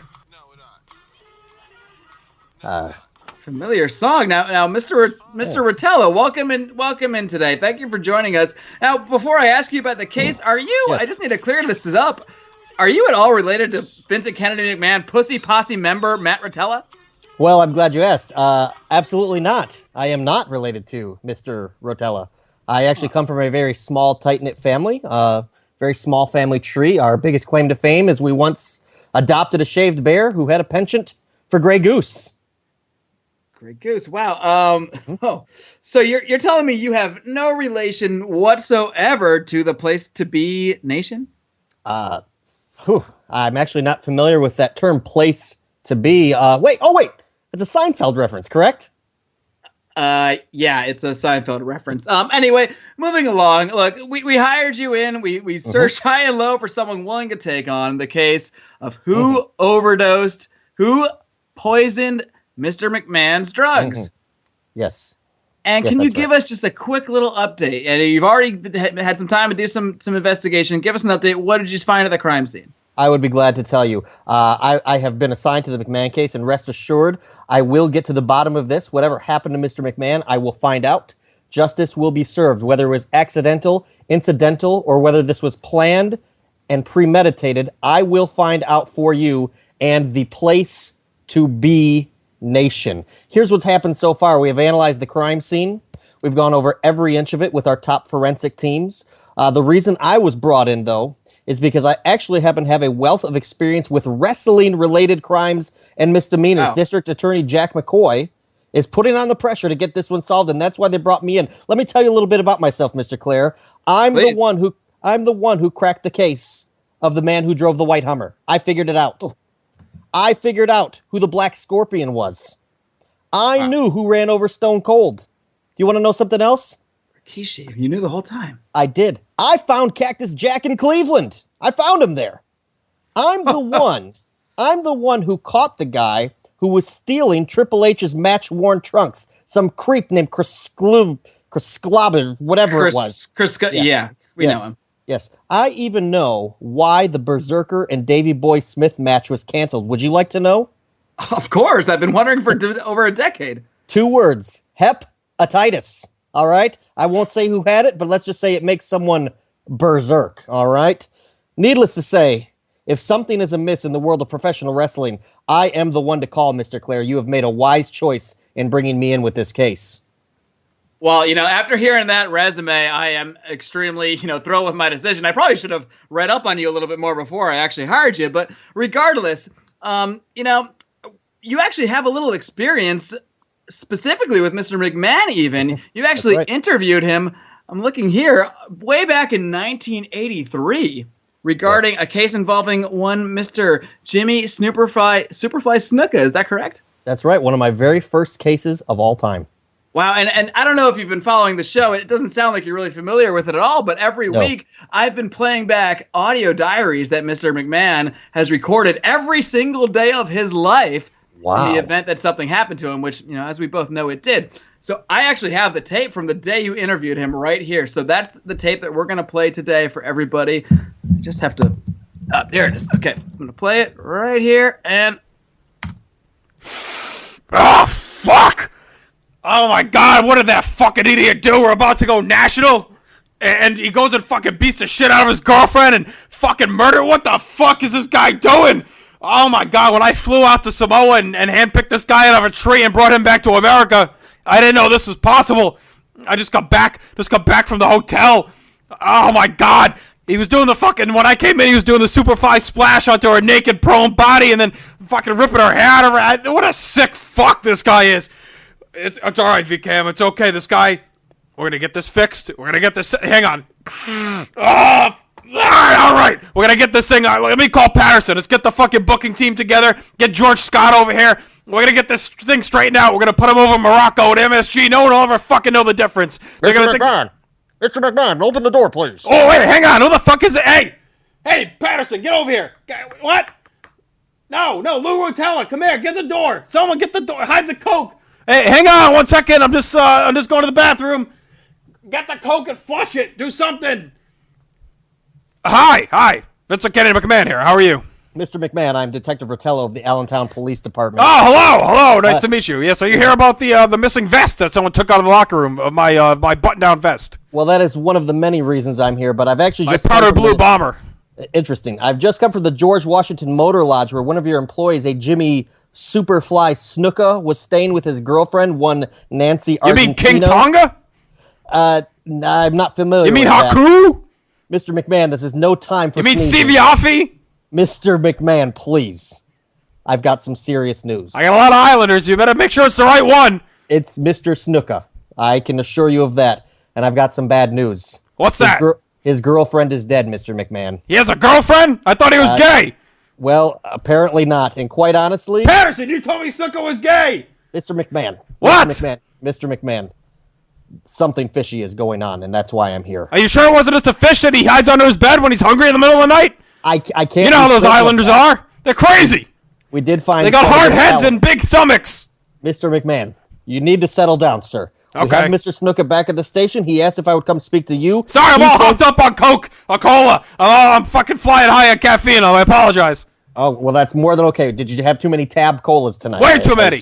RC. Okay. They were out of it at the arena, though. All right. Well, Mr. Snuka says he was with you all night, so I was wondering if I could ask you a few questions. Snuka doesn't even speak English.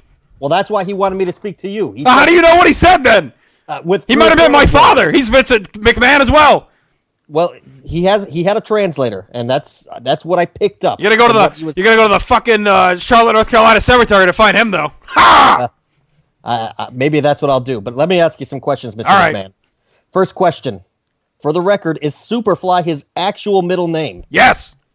Interesting. Next question. Can you verify Mr. Snuka's whereabouts this evening, and how much alcohol did you consume?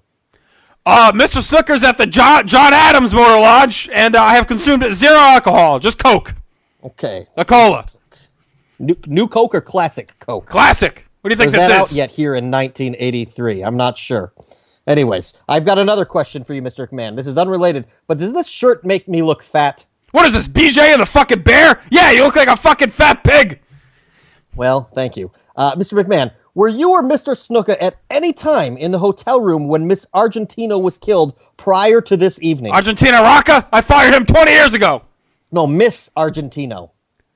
Miss Argentina? Is that like the Miss Universe? Mr. McMahon, please, this is serious. Were you or Mr. Snuka at the hotel at any moment? No, we were at the strip club. No, okay, Mr. McMahon.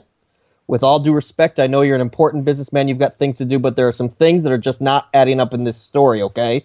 We found quite a few peculiar items at the scene of the crime, and I was wondering if you could help explain why they were... All right, hurry up. Okay, first thing, Polaroid photograph of you and Mr. Snuka smiling in the hotel room. Why was that there if you weren't in the room? How do you know it was that room on that date? Well, I don't. We also found some fancy towels with the initials VKM embroidered onto them. Any idea who they could belong to? Yeah. It's backwards from Montel, Casuvius, Vorder. Oh, okay. All right. We also found a bottle labeled Vince Jr.'s Party Blend, and the lab has told me it was nothing but bull tranquilizer and scotch. Does this belong to you? Wrong. It was an Arnold Palmer. An Arnold Palmer. Okay. On the wall in the hotel room, written in what appeared to be fecal matter are the words, "Screw you, Mike McGurk." Any idea who could have done this or why? Cowboy Bob Orton. Cowboy Bob Orton. I'll write that down. He's an animal. There also appeared to be several boxes that had been locked with shiny red padlocks, but they were burned open. Any idea what was in them? I'm going to guess it was Corporal Kirchner's career set, 52 tapes. 52 tapes. All right. No rusty needles or anything else. Mr. McMahon, there were also several suitcases full of nothing but anabolic steroids and what appears to be cocaine. Do these belong to Mr. Snuka or you? Superstar Billy Graham. He planted them there. All right, the Reverend Billy Graham, we'll check into him. We also found what appears to be a voodoo doll of some kind with the name Hogan scrawled on the chest, and there was an obscene amount of needles in the groin area. Do you have any idea what this could mean? You got to ask Nick Bockwinkel about that one. All right, I will. Probably on behalf of Vern Gagne. Mr. McMahon, I'll be in touch as this investigation continues, but I have to say this: things do not look good for Mr. Snuka right now. Let me make one last defense, okay, of why Jimmy Snuka is 100 completely full-on innocent. I will listen.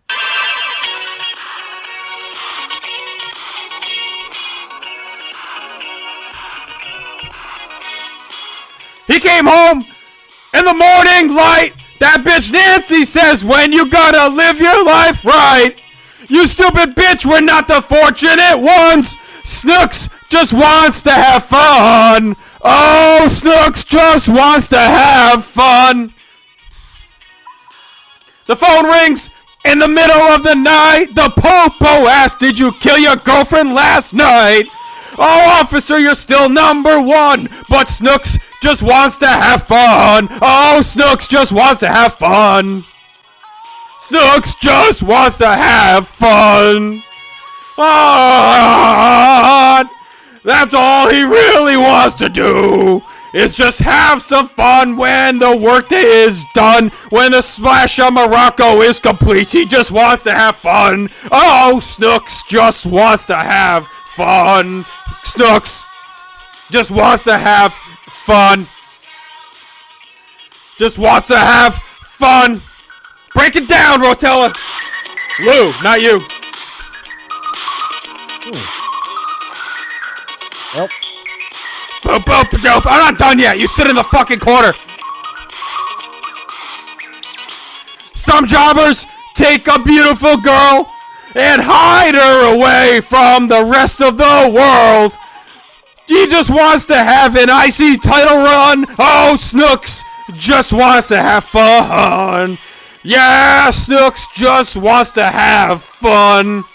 So, Mr. Rotella, as you can see, my client is clearly innocent. Well, can't argue with that. Thanks for your time, Mr. McMahon. You've answered all my questions. Well, see you later. Bye.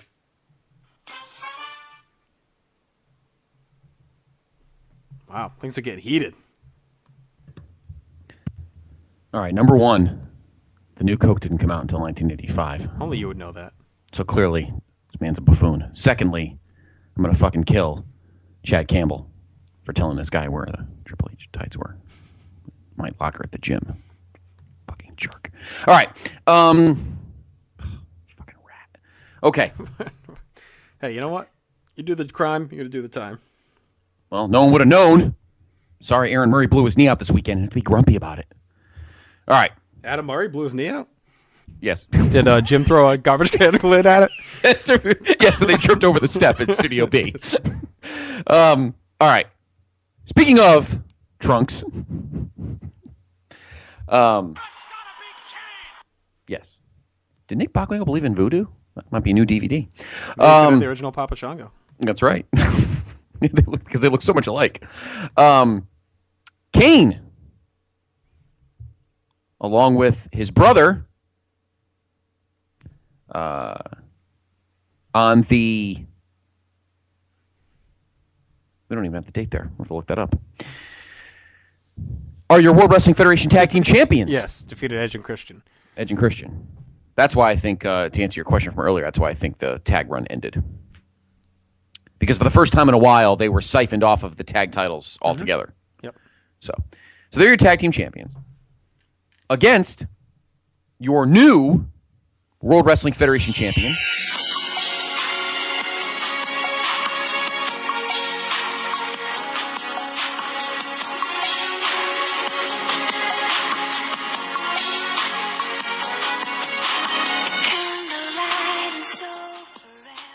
Hiding behind the candelabra. Hold on a minute. I'm texting that guy, that detective, to see, does he keep the evidence or does it get returned to the... Oh, never mind. Anyway. Let me wear your big jean jacket. I don't think he was getting into the jean jacket. Oh, maybe he was. I don't know. Anyway. You were getting out of it. Yes. A lot went on, JR, involving the betrothed when WrestleMania ended. Let me give you the background. Night after WrestleMania, of course, Triple H, not in the best of moods after losing to The Undertaker. And of course, his father-in-law helped out mortal enemy Stone Cold Steve Austin to win the World Wrestling Federation Championship from The Rock. No, Triple H had no idea any of this was happening, so he was a little pissed off the next night on Raw.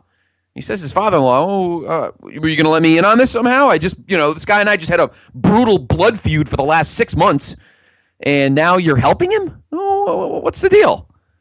Vince is all about business, as we've discussed, as we just heard a moment ago, and he threw Cowboy Bob Orton under the bus. He said, look, Austin asked for my help. You didn't. Oh, and by the way, one of you won, and one of you lost. Later that night, Rock got his rematch for the World Wrestling Federation Championship against Austin inside of a steel cage. Well, at one point, both Vince and Austin are in the ring, and they are beating down The Rock. And that was a big deal, too. Yes, it was a big deal. When all of a sudden, out of the blue comes Triple H. And now it had been teased throughout the night that he was not happy with Vince and Austin. He did not like the partnership. Nope. He wasn't in on the sham. He was pissed off. Mm-hmm. And it looked very much like we were getting a Triple H face turn and that he was going to come out here and take the wood to Austin and Vince. Mm-hmm. And the crowd was ready for it, Scott. Yeah, they were. They were pretty batshit when he comes out. Yeah, as was I. It was crazy. Was it going to be a one-night title reign for Austin? Probably not. Or was it going to be a one-night stand for Chris Colo? No, there have been plenty of those. What? So out he comes and gets in the ring, gets in Austin's face. I didn't say one-man stand. I said one-night stand. God. Gets in Austin's face and then belts The Rock with the sledgehammer. Austin gets the pin, retains his championship, and thus was created one of the coolest heel teams in the history of the business, the two-man power trip. I remember getting very, very excited about this because it wasn't often that my favorite guy and our man Dr. G's favorite guy were ever on the same page. Or as Jim Ross said that night, evil, bloody, stinking, gory Page. Or something like that. It's like 9 adjectives before he said Page. So, there you go. The two incredible, what What a combination here we'd never seen. That was the other cool part. Really never saw these two work together ever. And that week, that following Thursday on SmackDown, Triple H defeated Chris Jericho to become the Intercontinental Champion. His first. Did you think it was overkill, or do you think it made? I mean, honestly, take your Triple H glasses off. Did you think it was a little bit much, like that they needed to take that title into this too? Like, did it feel like it was just pacifying Triple H? I don't know. Yeah, probably. It probably was. But based on how the storyline was going, it just felt kind of silly that all of a sudden he cared about the IC title. That's all. Well, it's funny because 4 years later he'd get into a stink with somebody else about lowering yourself to the IC title. Exactly. It probably wasn't needed. I think it was more. But again, this is where I'm going to get into a debate. Not a debate, but this is where I'm going to talk about what I said back in, oh God, it had to have been episode, when did we do In Your House 3? It's probably like 114, 115. But we'll get to that when we talk about the match itself. So, there you go.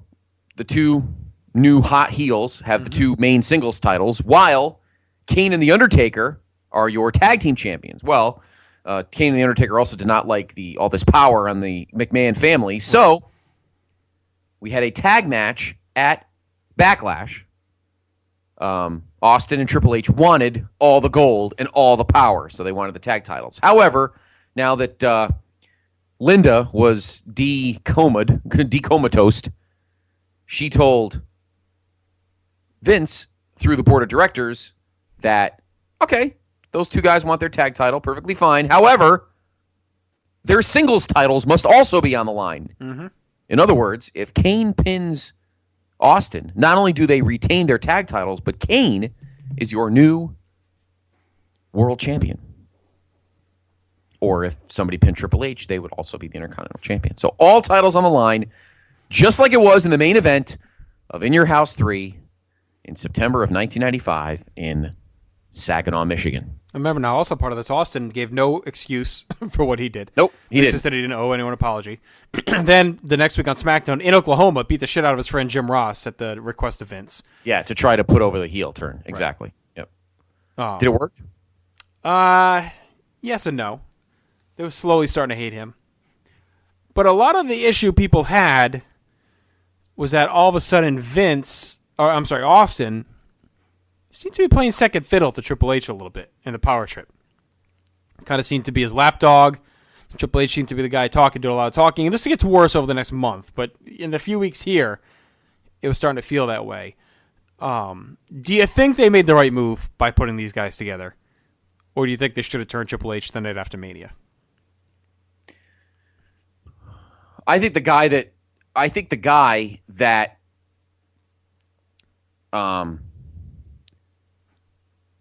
is the main person in this equation is The Undertaker. He's the main eventer that kind of throws a whole wrench in the mix here. Had they not been around, or if they didn't want to use them as main eventers, then absolutely Triple H comes down the ramp. But that's that's why you should do it. What do you mean? Because Taker and Kane are your main eventers.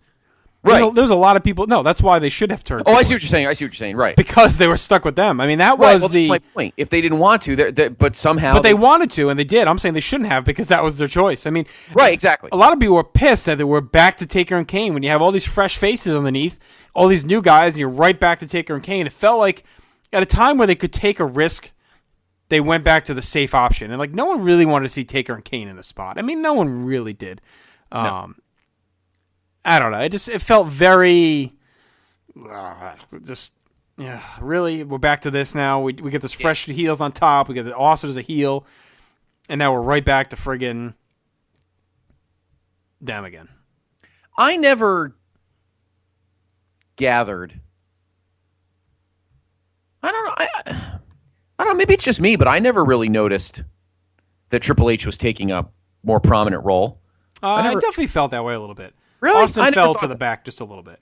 No, look, me being which guy is my more favorite, I would have been like, yeah, damn it, and then Triple H should have the world title back too. But I didn't see that. I liked Austin as the champion. I had no problem with it. I'm glad the guys were together. I never really grasped that Triple H had more clout. I didn't really see that. It might have just been the personalities where Triple H was more comfortable in his position, and also was kind of learning how to do this heel thing.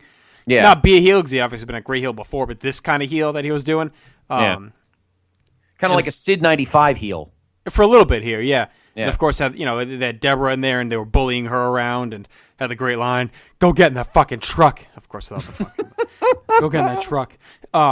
With your frozen bagels and your bonbons and your midgets, watching soap operas. I don't know.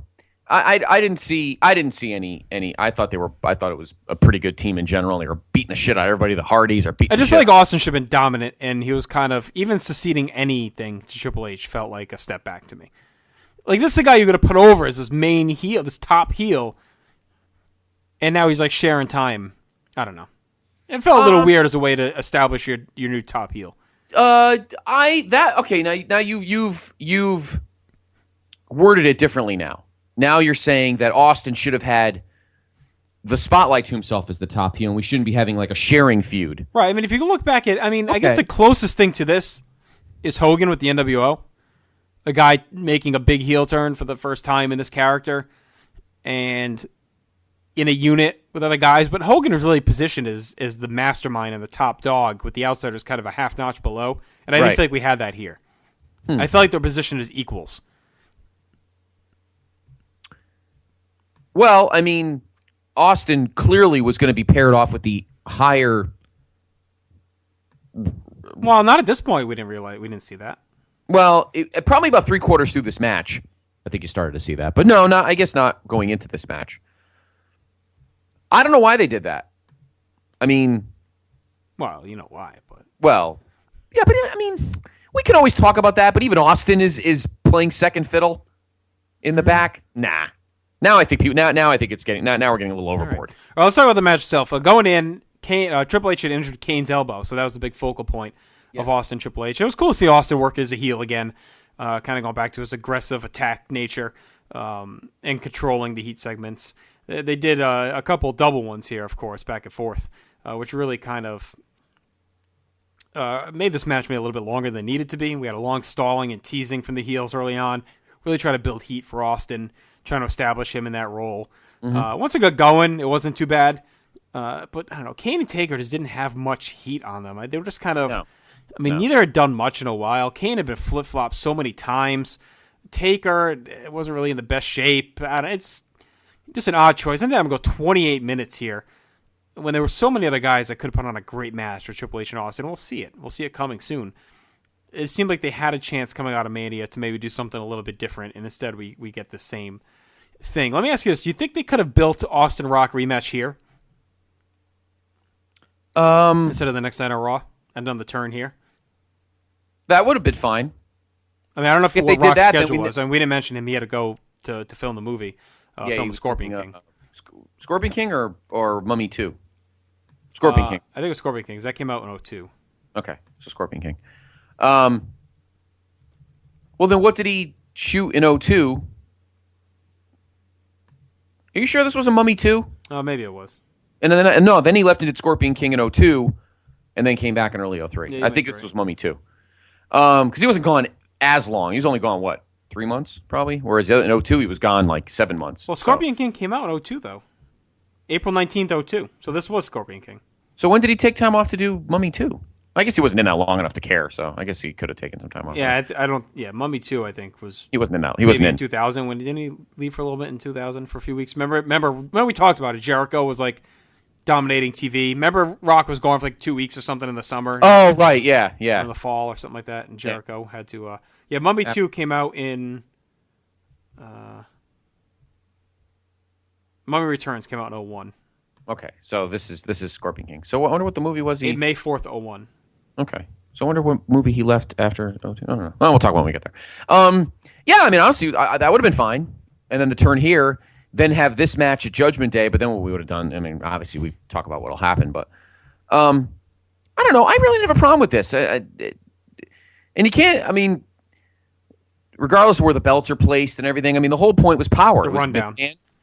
What's it? Oh, the rundown. Wow, it's that old? This came out in 03. Wow. He's done a movie almost every year. Walking Tall was 04. Be Cool and Doom were 05. Gridiron Gang 06. That was good. Southland Tales and the Game Plan 07. Get Smart 08. Race to Witch Mountain. Planet 51 09. Tooth Fairy. Other guys. He did like 10 movies in 2010. And then Fast Five. I own the Gridiron Gang. That was actually a pretty good movie. It was just the whole point of reestablishing Vince as this dominant force and rebuilding his empire with these two incredible studs. Right. The problem here was the whole thing with Shane and the whole WCW thing. You're almost trying to create two main event feuds at once, you're in two different places. You know what I mean? Like you're almost wanting WCW to be the babyface faction or the babyface promotion. So you have that in the back of your mind while you're building this faction of powerful, awesome heels in Austin and Triple H. I was never an overly huge fan of this match. I thought 27 minutes is ridiculously long. The middle is really dull. But I watched it again today, and it's not that bad. It's a little better than I remember it, but it's a long time for these guys. It's a long match, though. It's a long match. They break off about 20 minutes in, and you realize that it's going to come down to Austin and Taker on one side, Triple H and Kane on the other. And the only point, let's put it this way, the only instance where I could legitimately think, well, maybe it would have been better off if you booked it the other way, was the fact that Triple H got the pin. Right. If Austin got the pin on Taker, then you're seeing a moment of dominance. But no, they let Triple H get the sledgehammer on Kane, get the pin. Kane boots Stephanie in the face when she gets in the ring. Vince gets in the ring to get Stephanie, all this other jazz. And Triple H drills Kane in the arm and then in the head with the sledgehammer. And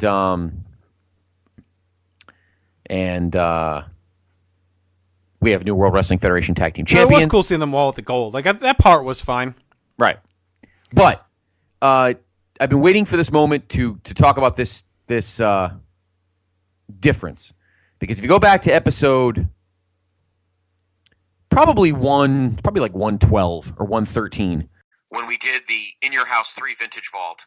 And of course that night, Diesel and Shawn Michaels had all 3 titles, 2 apiece. Of course, that switched the next night. It's booking 101. Heels have the gold, faces chase the gold. Nobody wants to see heels chase the gold. Nobody's going to root for that. That was nothing more than an ego stroke for the Clique.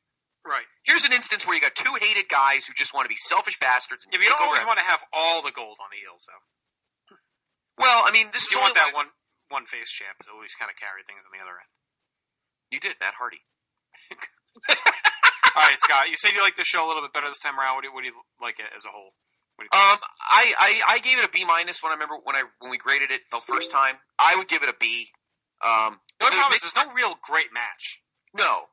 Well, I mean, Angle Benoit's very good, but to me, it's not a show saver. No, it's nothing really bad on the show either. It's really just kind of a time. I mean, to me, this is one of the first true time killer ones in a while. Yeah. It came just a few weeks after Mania.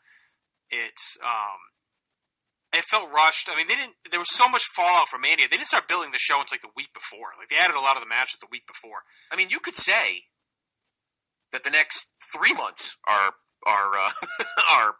placeholders, right? Until we start getting the big storyline started. And we got a lot to talk about with that. So, all right, Scott, why don't we wrap up Backlash 01 in the books? That is it for this week. Of course, the Thanksgiving, the holiday, and everything else going on. No show later this week. We'll be back next week. Judgment Day 01. And then a little, a little something on Wednesday. We're trying to think of a concept idea for you there. And then pretty soon, Kevin Kelly will be back in the house as well. Yes. All right, why don't we go ahead, wrap things up, Scott. Have a great, happy Thanksgiving to you and all of Place to Be Nation. Of course, remember to visit PlaceToBeNation.com as well. We'll have a little Thanksgiving treat for you on Thanksgiving morning on the site as well. So be sure to visit often, always, every day, all day. Scott, I will see you Friday. Yes. And next week we'll talk about what happens at the DAT. Hopefully no violence. Hopefully everyone goes home in one piece. Yes, yeah, exactly. beach. Have a good time. So, for Scott Criscolo, I am Just Rosero. We'll talk to you next week. Everyone have a great Thanksgiving weekend. Enjoy it. It's one of the best weeks of the year. Enjoy the night before. Enjoy Thanksgiving. Enjoy the day after. A lot of fun, of course, as always, this time of year. So, until then, we'll talk to you next Monday at Judgment Day. That's Scott. I'm Justin. You can call me Queen Bee, and baby, I'll rule. Let me live that fantasy. My friends and I, we've cracked the code. We count our dollars on the train to the party. And everyone who knows us knows that we're fine with this. We didn't come for money. But every song's like gold teeth, grey goose dripping in the bathroom, bloodstains, ball gowns, trash in the hotel room. We don't care. We're driving Cadillacs in our dreams. But everybody's like crystal, Maybach, diamonds on your timepiece, jet planes, islands, tigers on a gold leash. We don't care. We aren't caught up in your love affair, and we'll never be wrong.